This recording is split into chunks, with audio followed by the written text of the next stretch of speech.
So we're not going to work on anything longer than this today. So these are the ones where you're doing good. You're starting to get the ball to start more right, and you're definitely getting the ball to draw less. So those are good things. Yeah. At some point, we talked about we're going to have to really kind of address how you take the club away and how it gets a little bit too flat here in the backswing, right? Which causes some of the issues that you have. And so, just you have this nice little shallowing move that you do where the club kind of drops to the inside, but because it's so flat in the backswing, now it's sometimes too far from the inside. Right. You get your arms a little close to your body here. The body ends up not turning open fast enough, and then we see either a flip or just the club swinging too far to the right.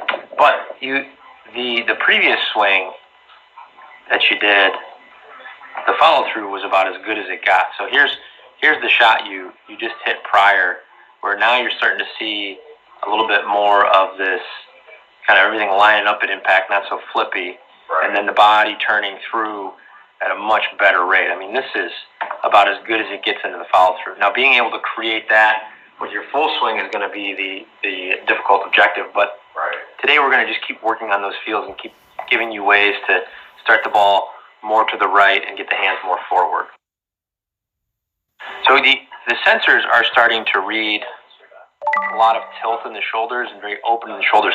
And that's going to have to do with a little bit of this forward press here in the setup. Okay. So what we're actually going to do to just square the body up a little bit, we're going to move the ball just a touch more forward in your stance and then just square your body up and maybe pull the hands a little bit more back. Let me see if you do it here. Yeah, so you see that? That's what I thought. So you see that little starter move there? As you're starting to take the club away, you push those hands forward in the setup just a little bit too much. Right. So we're just going to move the ball position. That'll help you stop swinging so far to the right. And then to enable you to start the ball more right, we're going to just square the body up. And then just keep doing those moves with those hands where you're trying to, from that position, then get the arms moving more across the chest here in the downswing. So that when your shaft is parallel to the ground, you've got your hands basically to your hip there versus where they are here.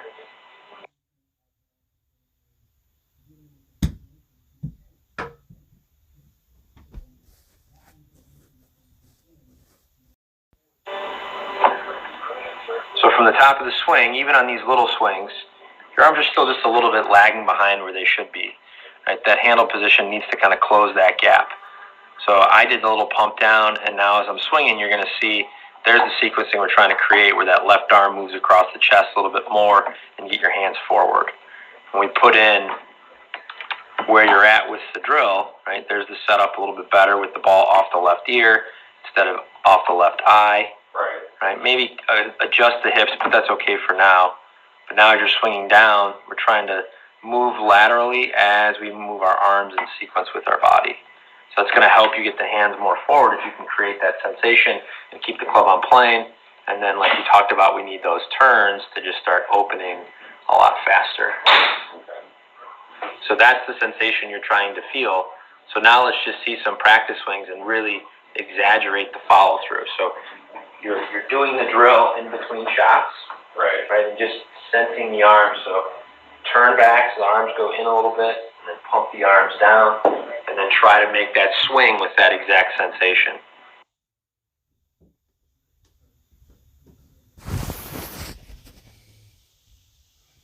You're doing a lot of those kind of punch feels in your swing, right, because it allows the arms to move down at a much faster rate.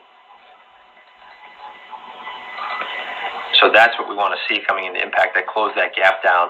And then as you're coming in, you're about to hit the ball there, right? Those punching feels and getting the hands more forward are what allow us to get into these positions, right? And then you try to resist the urge of the hands opening.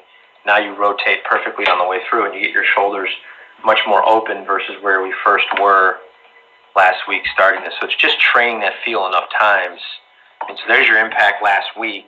Right. Yeah, there's no ball here, but the fact that you can put yourself into this position where now you've got your hands ahead of the golf ball, those arms straight versus where you are over here. Right. So if you can do it in a swing, you're able to do it. It's just kind of training it enough times. Yeah, it's just repetition. Yeah.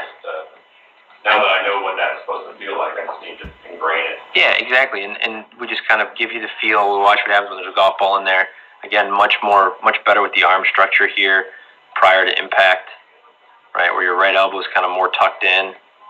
Not quite where it needs to be yet, right, but getting there. Let's see what the swing plane looks like.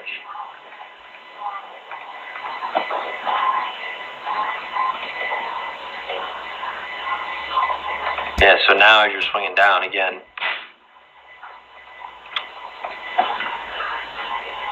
just a shorter swing, but you're not seeing that club trap so far behind you. You're starting to move that right elbow a little bit more in front of the pivot. right. That left arm is not so trapped in here. And then again, I mean, your shoulders dramatically different. Your shoulders are about 50 degrees more open on the left than they are on the right. That's then going to allow you to keep your rotation moving through the bottom. That's what that hand feel does, right? If I set this right wrist angle and I want to move the club without losing that angle, Right. the only way for me to do that is to move my right shoulder into the shot. Right. What you do is this. Right. Your That shoulder kind of doesn't stop the move. body and Yeah. let it all flip through. So that's why I just want you, for a while here, not allowing your body, or not allowing your hands to release because of how much better you're swinging on the left and the right there. Right. We're not really going to add in all of the stuff yet, but again, there are swings within 10 minutes of each other where we've trained the feel, we've trained the sensation, and you're starting to open your shoulders more and in the right sequence. As you do that, that's going to put the hands just a little bit more forward as you're striking the golf ball. And then that you really have to feel like you're maintaining this wrist angle for right now, Right. as long as you possibly can, because the sooner it goes away and the more into the follow through this club kind of points back at your midsection, the more flip you're creating, the more you're closing the face with your hands, the more you're causing yourself not to turn open. So again, not back-to-back swings, but swings 10 minutes apart, and there's the move happening much better into the follow through with more rotation into the finish there. See the side view.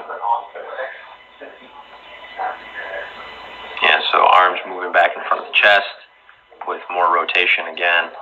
Shaft parallel. See, you're starting to get that elbow moving in front of your torso versus it kind of being trapped on your torso there. And that's the sensation, is keep moving that elbow across your belly as you're swinging down. I mean, that's what these guys are so good at, is they're rotating. They're also kind of unloading or releasing their arms immediately from the top. That's how they get their hands so far forward. So let's see the drill a couple more times and then try it on a golf ball. And you're using your hands still a little bit too much to the bottom. That's going to cause that ball to go start too far to the left. Right. And again, it's just the feel of trying to keep getting those arms a little bit more in front of the pivot. It's going to be really hard for you to do full speed until we clean up some of the backswing. But it's changing your incentive in what you're trying to do, where now instead of trying to close the face so much, I'm literally trying to stop my forearms from releasing. Right. And you're doing a lot of those little pump drills and a lot of those follow through where you're just holding that wrist position and follow through. I don't expect you to be able to do any of this stuff consistently yet, especially at a fuller pace, but as we keep working through this and as you keep practicing it, it's going to become easier and easier. Once you kind of get a better handle of what's going on through impact, then we can start adding some length and speed and seeing, I mean, just because you do this like laid off move at the top, right? I mean, it's not great, but as long as things are sequencing well in the impact, you don't necessarily have to rebuild everything. Yeah. It's just, let's let the grip and the wrist bends kind of control the face a little better.